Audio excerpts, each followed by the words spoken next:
Então, nós temos falado a respeito da eclesiologia, que é a doutrina fundamental a respeito da igreja. E nesse último trecho, vamos dizer assim, desse ensino tão importante, nós temos respondido uma pergunta, que tem várias respostas. Então, a pergunta é: por que é fundamental que o crente faça parte de uma igreja local e se reúna regularmente com seus irmãos? Então a ideia aqui é a seguinte, resumindo: por que é necessário vir na igreja? E a gente tem respondido essas perguntas, já respondemos sete respostas com essa pergunta. E hoje nós vamos entrar na oitava, tá bem? Mas antes de entrarmos propriamente aqui, eu queria compartilhar com vocês um trecho de um livro do R.C. Sproul, que é um livrinho fino, curtinho, e ele tem vários que chama Questões Cruciais. Então ele é um teólogo que já não está mais entre nós, mas ele foi de extrema importância para essa era da igreja. Ele foi considerado por muitos, inclusive, o teólogo do século. Então, R.C. Sproul, ele fez vários livrinhos que foram publicados pela editora Fiel, que tratam a respeito mais ou menos disso que a gente está fazendo. Então ele tem livrinhos lá, o que é o Espírito Santo, como saber se eu sou salvo, quem é Jesus. E ele tem uma capacidade de escrita muito perspicaz, porque ele não só explica teologicamente, como ele aplica aos nossos dias. E eu finalizei a leitura dele a respeito do que é a igreja. E numa das últimas páginas aqui, lá chegando no finalzinho do livro, que é curtinho, ele diz o seguinte: olha que coisa interessante. Se você nunca pensou, eu até sabia disso, mas quando eu li, eu disse: uau, parece que às vezes a gente precisa alguém nos falar uma coisa tão simples e tão verdadeira e que se espera e que a gente deveria ter isso em mente. Olha o que ele diz: a coisa mais maravilhosa a respeito da igreja em adoração é que a igreja está na presença de Cristo. Cristo vem até sua noiva e toda vez que a noiva se reúne, o noivo está lá. É por isso que você nunca quer perder um culto. É por isso que você nunca quer abandonar a reunião dos santos. Aí ele diz: se eu distribuísse um boletim de notícias que dissesse: adivinhe quem estará na igreja no próximo domingo? O próprio Jesus está vindo. Que compromissos você não cancelaria para estar lá? Então é uma coisa que a gente precisa sempre estar nos lembrando a nós mesmos, né? Então, peraí, o culto, ele não diz respeito a mim em primeiro lugar, ele diz respeito a Deus.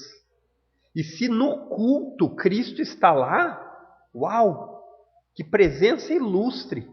Então eu não vou trocar essa presença ilustre. E aí eu particularmente, eu preciso fazer exercícios práticos e corriqueiros para cair essas realidades espirituais na minha mente, ficarem gravadas e eu poder ser vigilante. Então é mais ou menos assim: qual pessoa importante que eu conheço, que eu gostaria de ver e que se ela estivesse em algum lugar eu não faltaria?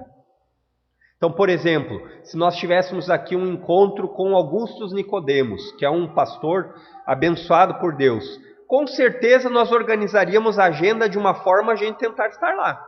E aí você distribui isso para todas as áreas da sua vida. Se você gosta de moda, pense num grande estilista.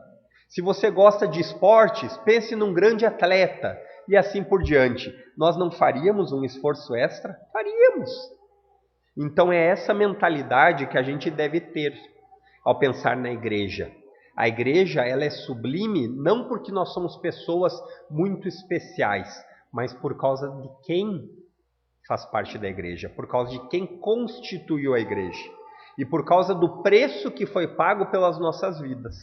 Tá bem? Então, a pergunta que nós vamos tentar responder hoje, até o fim, se Deus permitir, eu acho que vai dar tempo, porque é fundamental. Fundamental é a ideia de indispensável. Não é assim, porque é legal, por que é importante? Não, porque é fundamental que o crente faça parte de uma igreja local. Porque é fundamental que o crente tenha comunhão com outros crentes num local em que os crentes se reúnem para cultuar a Deus, chamado de igreja local. E por que que isso não só é fundamental, como deve ser feito com regularidade? Nós começamos a responder, já respondemos 7 perguntas. Hoje é a 8ª. Por que estar na igreja? Sem estar na igreja, o cristão não poderá obedecer às ordens de admoestar uns aos outros, amar uns aos outros, socorrer uns aos outros e suportar uns aos outros. Note que não tem só coisa fácil. Na verdade, a vida cristã é constituída de coisas mais difíceis do que fáceis. Porque por nós mesmos, no nosso poder, no poder humano, nós não conseguimos fazer essas coisas. Mas nós somos a habitação do Espírito de Deus. Então é no poder do Espírito que nós fazemos. Então, é interessante de perceber que o pastor Fernando ele começou a falar sobre a importância novamente no Evangelho de Mateus dos uns aos outros. Não é verdade? E agora nós vamos nos estender um pouquinho aqui, porque tem vários textos que eu quero abrir com vocês para ver se isso que eu falei aqui, de admoestar, amar, socorrer e suportar os irmãos, é meramente emocional, sentimental ou é bíblico. Então, o primeiro texto que nós vamos abrir é o texto de Paulo aos Romanos. Carta de Paulo aos Romanos, capítulo 12, verso 10. Vamos abrir as nossas Bíblias na versão NVT, mas se você tiver a outra versão, vai dar para acompanhar igual. É só pelo costume que nós temos feito.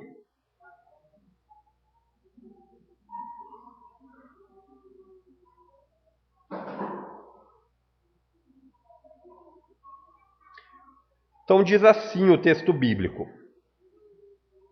Romanos capítulo 12, verso 10. Amem-se com amor fraternal. Aqui nós já vimos em vários locais, inclusive Pedro falando, que a ideia de um amor fraternal, ela traz em consideração um amor não fingido. Um amor que é feito de verdade, um amor como se nós falássemos, eu te amo do fundo do meu coração. E aí ele continua dizendo, e tenham prazer em honrar uns aos outros. Essa é uma tarefa difícil, né? Sentir prazer em honrar os irmãos na fé. Isso é uma coisa que é feita, é uma atitude que é feita em meio à igreja. Você precisa estar em comunhão, porque senão você não vai conseguir fazer isso. Depois pula lá para Romanos capítulo 15 aí, um pouquinho para frente. Romanos capítulo 15, verso 14. Ele diz assim, Paulo, falando a respeito do propósito da carta. Meus irmãos, estou plenamente convencido que vocês estão cheios de bondade. Sentimento do cristão. Vontade de fazer o bem. E principalmente os da família da fé. E aí ele diz, conhecem essas coisas tão bem que podem ensiná-las uns aos outros. Na igreja existem pessoas de todas as etapas da fé cristã.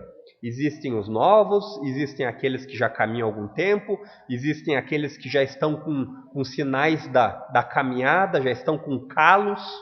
Então, na igreja, existe espaço para isso, ensinar uns aos outros. Fora da igreja você não vai ter isso. Por quê? Porque se você estiver vendo uma pregação pela internet, ela é válida, ela nos ajuda, ela nos abençoa, mas ela não tem o contato ao vivo. É importante isso. Já pensou um casamento virtual? Você casou com a sua esposa, mas você só vê ela online. E você nunca conversa com ela. Você escuta mensagens gravadas dela. Aí você até escuta ela falando que lhe ama e tal, mas você nunca experimenta isso. Porque ver uma pregação online é isso. Você é alimentado, você tem sim, você é abençoado, eu não estou dizendo para não verem, mas estou dizendo que isso não substitui o ao vivo. Porque é no ao vivo que você é capaz de presenciar, de trocar a experiência. Então pense nisso como casamento.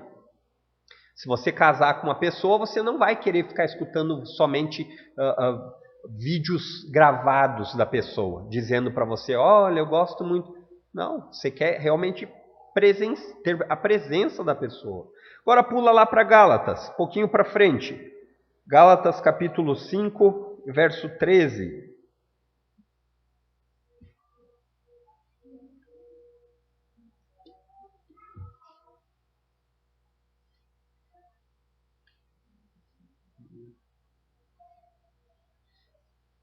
E Gálatas, como todos vocês devem já saber, é um livro onde Paulo enfrenta aquela ideia de pessoas achando que podem ser salvas por obedecer tudo, o que nós chamamos de legalismo, mas aqui ele vai entrar numa partezinha da carta em que ele diz assim, ó, não é porque nós não conseguimos ser salvos por não obedecer que nós não devemos mais obedecer, vocês vão entender. A ideia é, nós somos salvos por Deus para as boas obras. Então, as boas obras, elas não são o motivo da nossa salvação, mas elas são a evidência dela. Então ele diz assim, capítulo 15, verso 14. Pois toda a lei pode ser resumida neste único mandamento. Ame o seu próximo como a si mesmo. Olha o verso 13, é o 13 que nós íamos ler, né?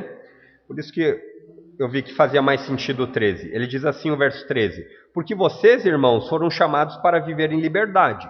A ideia de que nós não somos mais presos por nenhuma lei, como muitas vezes os judeus acabavam sendo, na lei de Moisés. Então, se não cumprisse rigorosamente, então ele está dizendo, nós não somos mais presos por lei. Paulo, inclusive, foi acusado. Olha, Paulo não respeita a lei, mas não se trata disso. O que ele está dizendo é que o Evangelho nos liberta, porque agora a lei que domina o nosso corpo, a lei que domina o nosso coração, é a lei do Espírito Santo. E aí ele diz assim, da liberdade, não a usem, porém, para satisfazer sua natureza humana. Aí ele diz, ao contrário disso, usem-na para servir uns aos outros em amor. E aí ele continua dizendo, o maior mandamento, amar uns aos outros. A ideia é muito simples, Faça para o outro o que você gostaria que fizesse para você. É muito simples, mas difícil. Por isso que nós precisamos do contexto cristão da igreja para poder exercitar isso. Você precisa exercitar isso. Nenhum de nós atingiu a perfeição. Nenhum. Isso é uma heresia. Isso foi ensinado, inclusive, por vários tipos de líderes religiosos. Não, nós já somos perfeitos. Nós não somos perfeitos. Nós estamos caminhando para o alvo. Mas até que nós cheguemos lá, nós precisamos da igreja justamente por isso. Agora pula lá para Efésios, capítulo 4, verso 2. É o próximo livro aí.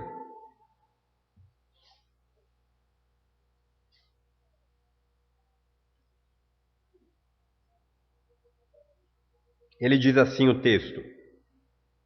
Efésios capítulo 4, verso 2.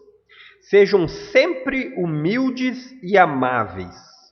Então ele não diz, Paulo, aqui na instrução à igreja, ele não está dizendo assim, olha, quando der sejam. Ele está dizendo, não, isso é o esperado do crente. Sempre ser humilde. E o que é ser humilde? Aqui é importante. No contexto nosso, humildade é pobreza. Não é esse contexto de humildade para a Bíblia. Porque existem muitos pobres soberbos e muitos ricos humildes. Então, humildade é uma ideia que você deve ter bem clara de que você não achar de você mesmo mais do que você deveria. Em outras palavras, é sempre saber que você não é grande coisa. É duro, mas essa é a humildade que a Bíblia fala. Por quê? Porque dessa forma você sempre vai ser dependente de Deus. Lembra da ideia que o pastor Fernando já falou, das crianças, né? Ser como crianças. A ideia de uma criança que é necessitada. Então, ele diz aí, no verso 2, ele diz, sejam sempre humildes e amáveis, tolerando pacientemente uns aos outros em amor. É necessário. E muitas vezes é necessário pedir ajuda a Deus para realmente ter a tolerância, né? Porque às vezes tem irmãos que você fala, ensina, e parece que entra por um ouvido e sai pelo outro. Mas é necessário se manter firme, tolerando pacientemente uns aos outros em amor. E a ideia do amor é: faça para o outro o que você gostaria que fizesse. É uma regrinha áurea. Então, se eu sou tolo de não saber 10 vezes, eu gostaria que alguém tivesse paciência de me ensinar 10 vezes. Ah, é isso? Então eu vou também fazer isso. E eu não estou dizendo aqui que isso exclui aquela correção de dizer para a pessoa, por exemplo, olha, irmão, eu já lhe falei 5 vezes. Então, de repente, está na hora de você parar de ser um bebê engatinhando e começar a ser uma criança que anda. Mas o ponto aqui é, temos que estar dispostos a sempre ter uma palavra de amor, com paciência e tolerância. Pula agora para o verso 32 aí do próprio Efésios 4.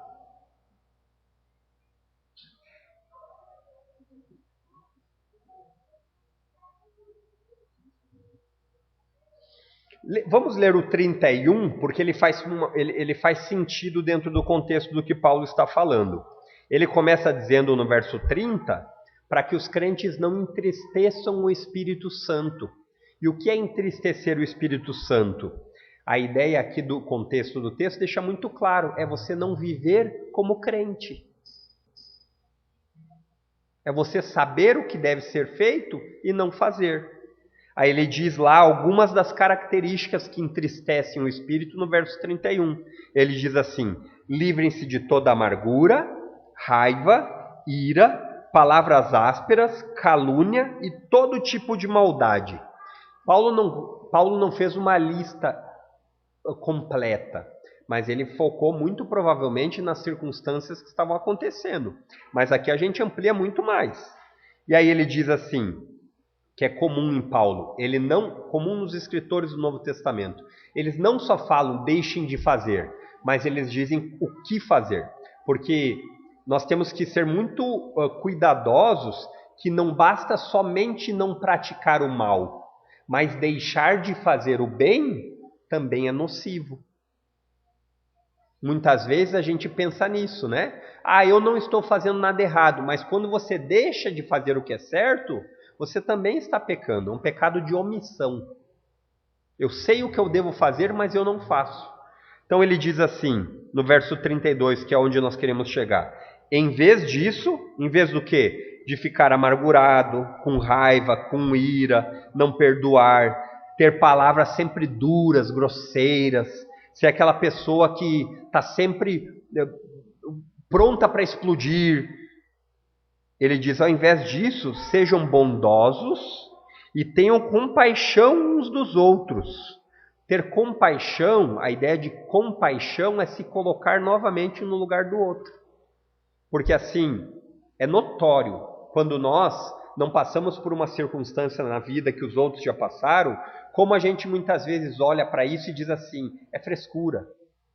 Então, essas situações, por exemplo, da depressão, dessa tristeza crônica, que talvez seja o mal dos séculos, pudéssemos dizer.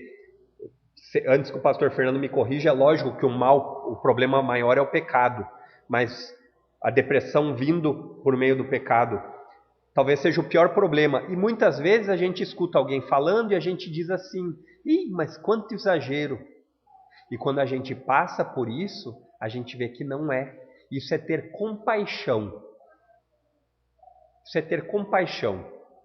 Compaixão é você ver alguém necessitado de algo e se colocar no lugar dela. Como estamos tratando num contexto eclesiástico, dentro de igreja, não precisaríamos falar de oferecer a Cristo, porque isso já está subentendido, né?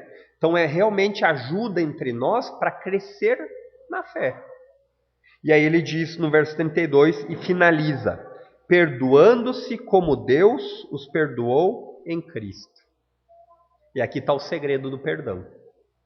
Se nós pensarmos no perdão num nível horizontal, eu para o Lucas para a Dona Luísa e assim por diante, isso é uma coisa que muitas vezes a gente vai dizer assim, será que ele merece meu perdão?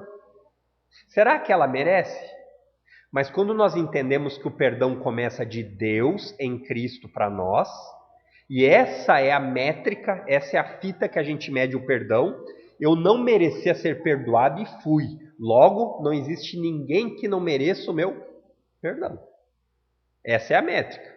Quando a gente pensa nessa forma teologicamente correta, não existe motivos para não perdoar. Ah, mas pastor, nem sempre é fácil. Claro que não. Muitas vezes a pessoa fez algo que lhe machucou muito, mas o que você fez para Deus é pior. E mesmo assim, em Cristo, Ele lhe perdoa. Depois, pule lá para Efésios capítulo 5, verso 12. Note quantos textos, aqui eu separei alguns, eu ainda tirei vários. Mas eu quero caminhar aqui com vocês, porque é importante entender que todas essas coisas que eu estou lendo se faz no ambiente da igreja.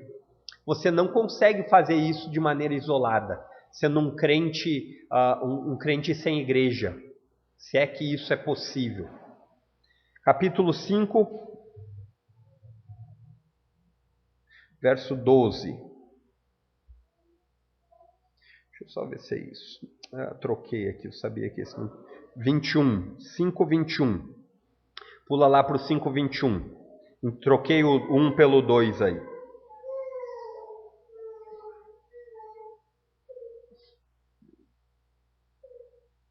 Aqui é aquelas instruções que nós vemos que começa a falar a respeito da comparação de Cristo e da igreja e que ele leva para os maridos e para a esposa, mas que facilmente é aplicado a todo o corpo. Ele diz lá no capítulo 5, verso 21, sujeite-se uns aos outros por temor a Cristo. Isso é aplicado para a igreja. Nos sujeitar é estarmos dispostos a escutar um ao outro, a estarmos dispostos a lembrar o papel que nós temos no corpo. Agora pule lá para Colossenses capítulo 3. Enquanto o retiro não vem com a pregação de Colossenses, nós vamos pegando um trechinho aqui para tentar aproveitar.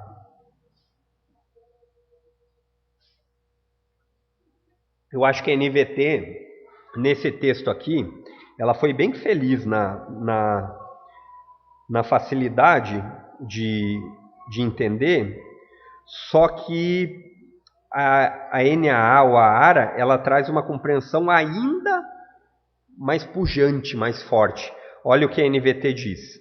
Sejam compreensivos uns com os outros e perdoem quem os ofender. Lembre-se de que o Senhor os perdoou, de modo que também vocês devem se perdoar. Agora na NAA, ou na ARC, ou até na ARA também traz essa ideia, ele diz assim, suportem-se uns aos outros. Porque muitas vezes na vida cristã é necessário se suportar. Sabe o que é suportar? Pense na ideia de que você... vou usar um exemplo aqui esquisito, mas vou ter que usá-lo. Eu fui fazer o teste para o Covid. E aí eu tinha que saber se eu estava ou não com o Covid, certo? E eu tive que suportar o teste, porque era um cotonete desse tamanho que parecia que ia atravessar o cérebro. Mas o resultado final era para o meu bem, era positivo. E essa ideia de suportar uns aos outros, ela traz essa ideia. Desejar o bem uns dos outros como resultado final. E muitas vezes você vai ter que ser compreensivo uns com os outros. E o que é ser compreensivo? Eu diria que aqui nós poderíamos aplicar facilmente quando um irmão seu tem uma atitude duvidosa, dê o benefício da dúvida para ele. Por exemplo, quando uma pessoa se exibe sem parar, que isso não deve estar entre nós. Mas o benefício da tolerância é assim, esse irmão não está percebendo que ele está se exibindo, ele está me contando. Por que ele não poderia estar contando algo? Estão entendendo que a linha é tênue? A linha é tênue, porque muitas vezes a gente pode achar que alguém está se exibindo por mostrar algo bacana para a gente. Por exemplo, vamos dizer que eu saí de férias, o pastor Fernando saiu de férias. Ele até hoje não mostrou as fotos dele, mas tudo bem. Mas ele veio me mostrar as fotos. E aí, ao invés de olhar aquilo e dizer assim, que legal, pastor, suas fotos, eu olho para ele, não falo nada e penso comigo, mas está se exibindo mesmo. Estão entendendo? Claro que existem momentos, irmãos, que nós devemos ser discretos. Nem todas as ocasiões são boas. Por exemplo, existem momentos em que você pode sim guardar para sua família algumas coisas. Mas o que eu estou dizendo dessa ideia de sejam compreensivos, traz essa ideia. Muitas vezes nós somos rápidos, por exemplo, um irmão fez um encontro com 4 pessoas, porque por vários motivos, não tinha local suficiente físico, ele proporcionou o alimento para 4 pessoas. E aí a gente pega muitas vezes e olha isso e diz assim, poxa, não me convidou. Estão entendendo? Mas muitas vezes a gente deveria pensar com tolerância. Mas se ele não me convidou, ele tem os motivos dele. E os motivos dele são justos. É assim que um crente pensa dos outros. Então a ideia é ser compreensivo, traz todo esse leque. E aí, se não for isso, se o irmão não lhe convidou porque ele não gosta de você e não lhe perdoou, aí que é uma outra coisa, o verso continua nos dizendo, perdoe quem os ofender. Primeiro, pense com tolerância. Se mesmo assim, você por outros motivos chegar a descobrir que o irmão tinha algo contra você, tanto ele quanto você tem que se perdoar. E como nós fazemos isso?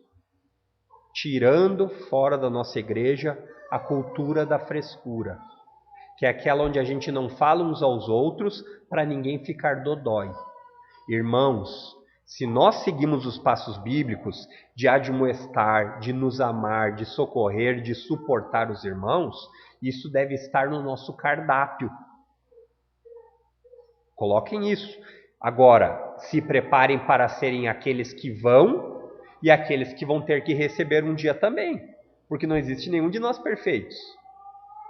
Então, vai existir o dia em que eu vou até vocês e vai existir o dia em que vocês terão que vir até mim. E que nós possamos fazer isso em amor. Tá bem? Agora, vamos adiante aí, no verso 16 de Colossenses. Só do 3 versículos para frente, ele diz assim, que a mensagem a respeito de Cristo, em toda a sua riqueza, preenche a vida de vocês. Em toda a sua riqueza. Como a gente precisa lembrar diariamente que o maior tesouro que nós poderíamos desejar, nós já temos, se estamos em Cristo. Só que como a gente muitas vezes não apalpa, como muitas vezes a gente não vê com os olhos físicos, a gente tem a tendência a não valorizar como deveria. E eu entendo isso, porque acontece comigo também. Como nós fazemos isso? Gastando tempo com a Bíblia aberta, olhando o versículo, clamando a Deus que ajude aquele versículo a fazer sentido e, se possível, um caderninho de anotações para aplicações práticas. Como esse versículo faz sentido para mim? Como eu posso colocar em prática na minha família? Como eu posso colocar em prática na sociedade, na minha igreja? Estão entendendo? Isso leva tempo, isso leva esforço e isso dói o cérebro. Porque pensar nem sempre é um exercício super agradável. Mas na medida que você desenvolve isso, você não ficará mais sem. Porque além de você fazer um esforço humano, existe o poder do Espírito agindo. Então isso é necessário. Aí ele diz, ensinem e aconselhem uns aos outros com toda a sabedoria. Sabedoria para a Bíblia, se nós já cansamos de falar, não é você ser PhD em matemática. Se você for, ótimo, é bem-vindo. Mas a sabedoria na Bíblia está relacionada com o temor a Deus. Essa é a verdadeira sabedoria. Porque você pode ser um analfabeto e conhecer a Deus verdadeiramente, do que ser um mestre PhD com todas as formações da maior faculdade e morrer sem Cristo. Não vai servir nada. Os diplomas não vão estar na porta. Agora, então não estou falando para você não se esforçar. Não estou falando para você não procurar aprimorar estudo, aprimorar o vocábulo. Não estou dizendo para você não fazer cursos de inglês, que é a língua mais falada no mundo, faça. Mas o que eu estou dizendo é que na balança do que você deve mais estudar, sempre deve começar com a palavra de Deus. E expandir para as outras coisas.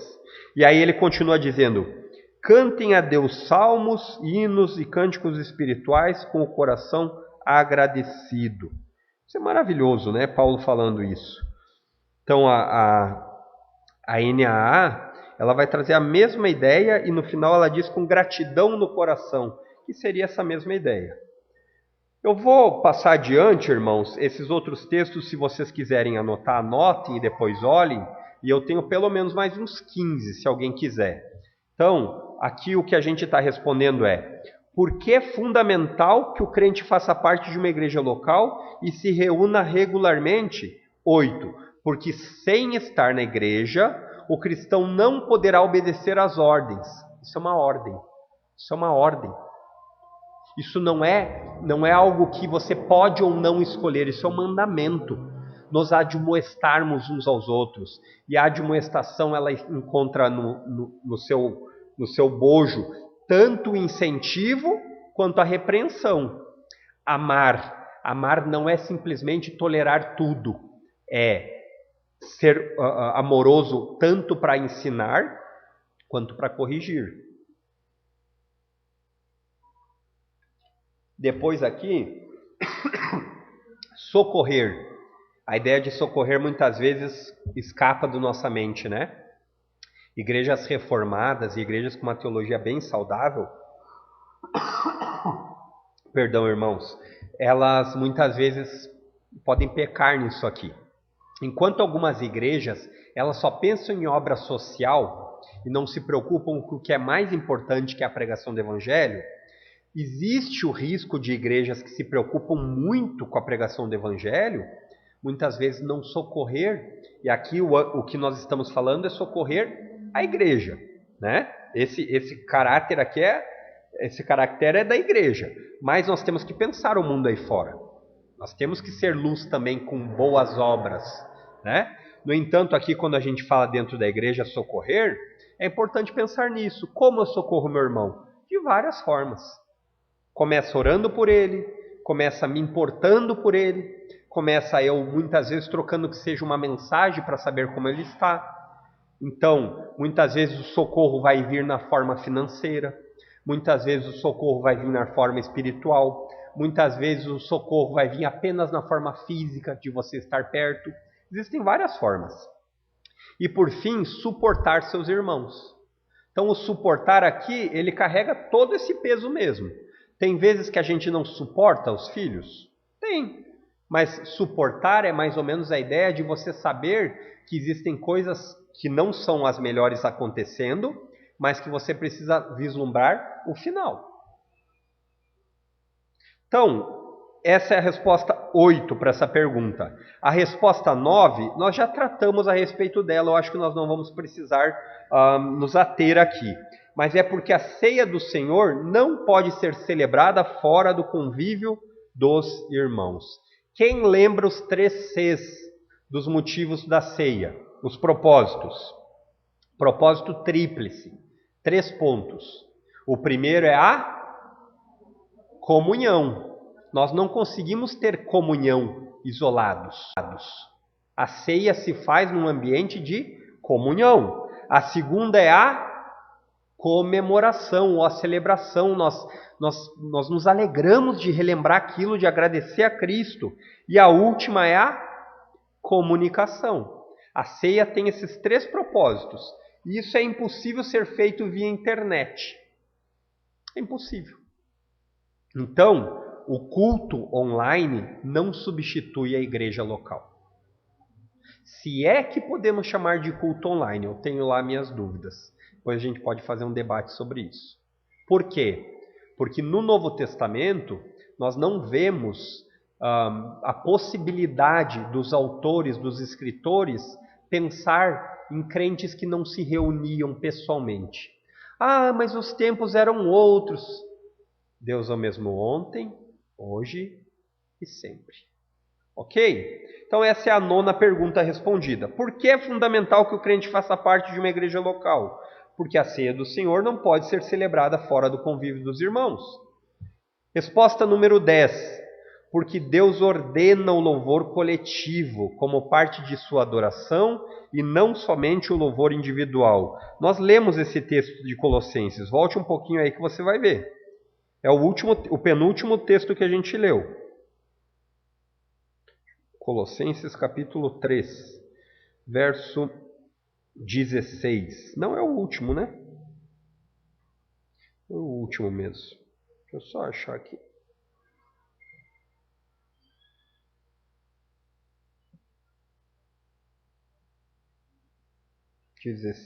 Pronto.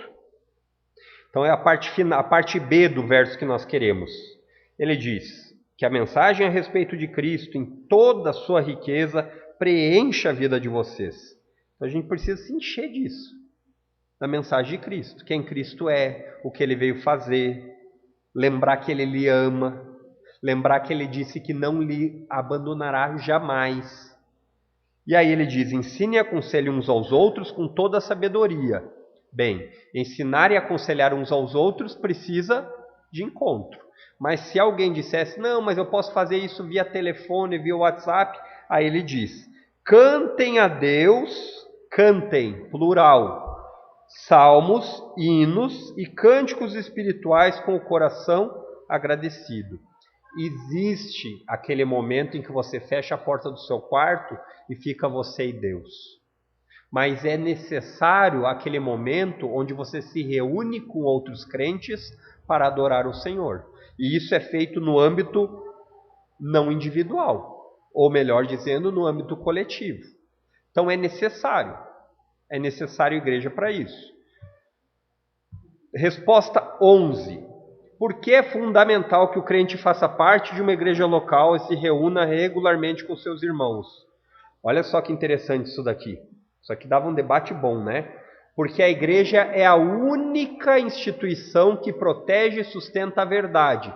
Qual a verdade? A palavra de Deus. Ela é a guardiã da verdade. Ela é o baluarte, ela é o que sustenta a verdade neste mundo. E essa consideração da igreja aumenta o dever do crente, de nós crentes, de zelar por uma igreja forte, fortalecida, compartilhando os nossos dons, capacitados pelo Espírito Santo em nos ajudar em ver o corpo de Cristo fortalecido e para o bom funcionamento dela. Aqui é um erro que muitas vezes nós podemos cometer. Israel viveu um período que nós chamávamos um período teocrático. Por quê? Porque Israel era governado por Deus. Deus era o governador, Deus era o governante final. Hoje nós não vivemos mais nesse contexto. Nós vivemos aqui no Brasil, no nosso país, numa democracia. E a democracia, ela é representada por governantes e ela não necessariamente leva os ideais de Deus em consideração. Deveria, mas não necessariamente. Por isso nós devemos entender que a igreja não se mistura com o Estado. A igreja, ela não é submissa, ela não obedece ao Estado no sentido de que ele decreta leis para a igreja como a igreja deve se comportar. A igreja, é verdade, ela respeita na medida do possível as leis do Estado, os crentes. Os crentes devem obedecer, até que o Estado peça para o crente pecar. Então o Estado diz que nós devemos aceitar o aborto. A lei está decretada. A igreja diz, não. Essa lei eu não obedeço, eu não concordo e eu sou contra. O Estado diz que a união entre pessoas do mesmo sexo, ela é lei. E a partir de agora ela deve ser respeitada. Nós dizemos como igreja, não. Porque a palavra de Deus, que é a verdade que nós defendemos, ela diz que o casamento ele tem um padrão. Ele é heterossexual e monogâmico. Ou seja, pessoas de sexo diferente, homem e mulher, e um único marido, uma única esposa. Então, essa é uma é uma resposta importante para você lembrar. E como você vai conseguir lembrar disso se você não tiver um corpo? Você não vai. Não vai. Porque muitas vezes você não sabe a resposta a respeito do aborto, mas você tem um irmão que sabe. Por que não? Como assim? A igreja é necessária. Então, o funcionamento da igreja, ele é enriquecido com os dons e talentos que os irmãos têm. Por último, mas não menos importante, a última resposta à pergunta: por que é fundamental que o crente faça parte de uma igreja local? E por que é fundamental que ele se reúna regularmente com seus irmãos? Porque a Bíblia ordena isso. Pule lá para Hebreus capítulo 10, verso 25.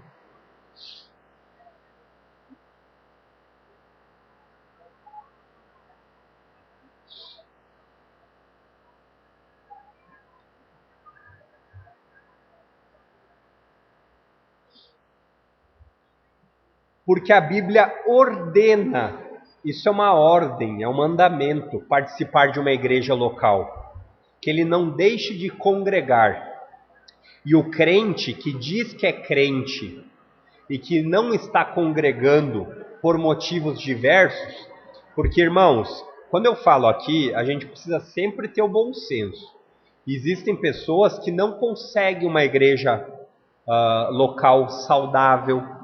Existem pessoas que não conseguem se reunir porque sofrem perseguição. Mas no nosso contexto, nós não temos desculpas para não vir à igreja. No máximo o motivo é isso que nós estamos escutando. Uma chuva forte. Por que você não veio na igreja? Ah, choveu muito na hora que eu ia sair.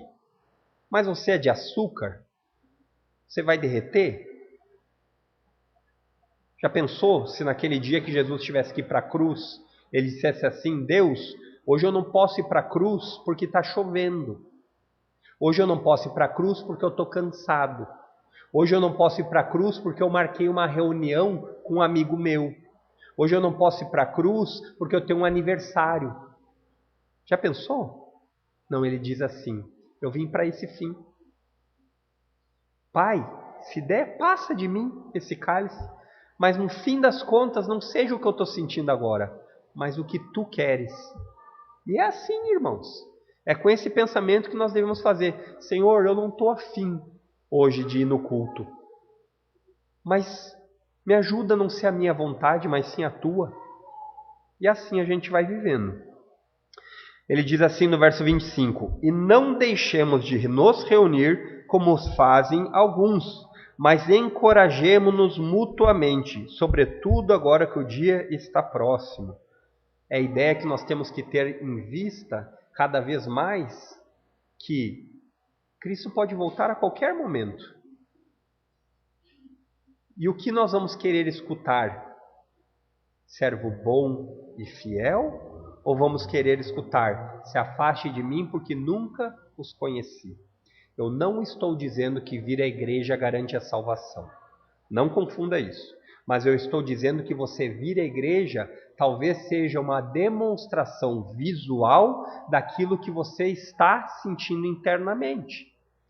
E para aqueles que muitas vezes já se sentiram como eu,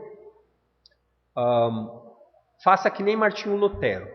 Tem coisas que você tem que pegar e fazer porque é o que Deus ordena, e até que o sentimento ele venha de arrasto. Lutero dizia: eu não tenho desejo de orar, por isso eu vou orar, até que eu sinta desejo.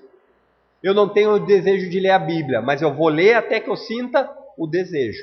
Ah, mas aí eu não vou estar fazendo forçado? Vai, mas existem coisas que é melhor que você faça forçado do que não faça. Na esperança de que Deus lhe capacite e lhe conceda graça para você sentir desejo. Então, um bom momento de começar a leitura da Bíblia é: Espírito Santo, me ajuda a ter prazer aqui que tá osso, tá difícil. Tá difícil, as letrinhas se embaralham, eu bocejo. Quando eu começo a ler 4 versículos aqui, eu já escuto o toque do meu celular, é uma mensagem de WhatsApp, eu tremo. Eu tremo porque eu quero ver qual que é a última notícia. Então comece assim. Deixe o seu celular no modo avião. Aí você não vai ter essa preocupação. Inteligência. Aí depois disso você continue. Senhor, me ajuda.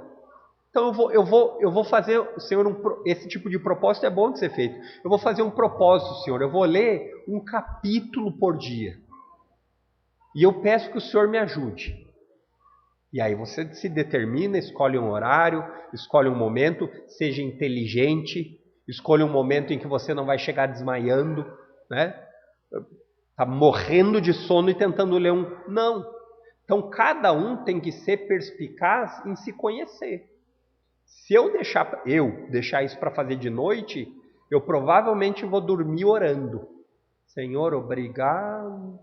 Provavelmente. Então como que eu tenho que evitar isso? Antes. Por que eu vou dar a finaleira para aquele que deu tudo por mim? Eu dou a finaleira do meu dia para aquele que deu a vida por mim? Espera aí, é meio esquisito isso, né? Quando a gente para pensar logicamente, isso soa estranho, né? Bom, Jesus morreu para lhe salvar do pior problema que ele levaria para o inferno e você não tem disposição de ler 5 minutos sobre ele? Sou esquisito. Mas como nós sabemos que nós ainda lutamos com o pecado, seja mais esperto. Seja mais esperto que você mesmo. Desenvolva alguns tipos de estratégia para que você não caia, não tropece. Então, se você não é capaz de ler um livro da Bíblia por dia inteiro, comece devagar e constante. Porque para nós crentes, não importa muitas vezes corrermos rápido, mas estarmos no caminho certo, mesmo que caminhando. Agora, novamente, eu não estou aqui incentivando os irmãos à preguiça. Se eu pudesse incentivar os irmãos, eu diria, se desafie diariamente. Se desafie, crie um método que você vai decorar um versículo por semana, vai ler um livro da Bíblia por semana, não conta Judas, não conta aqueles que têm 2 páginas, né? E faça isso. Até que essa rotina espiritual vai ganhar o seu coração.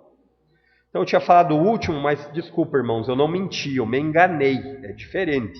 Então a última aqui, e não menos importante, porque a comunhão com os irmãos é um dos resultados de andar na luz. Abra lá na primeira carta de João, capítulo 2, verso 7.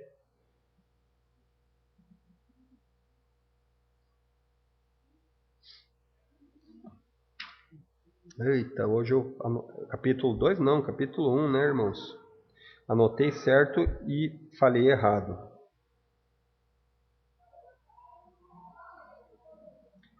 Então João diz o seguinte: mas se vivemos na luz, como Deus está na luz, temos comunhão com o Facebook.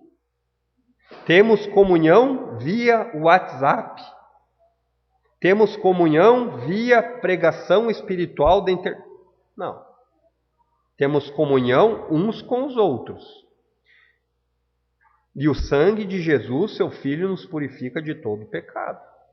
Irmãos, a tecnologia é ótima. Infelizmente, como tudo nesse mundo caído, a maior parte das coisas boas, elas são transformadas em ruins.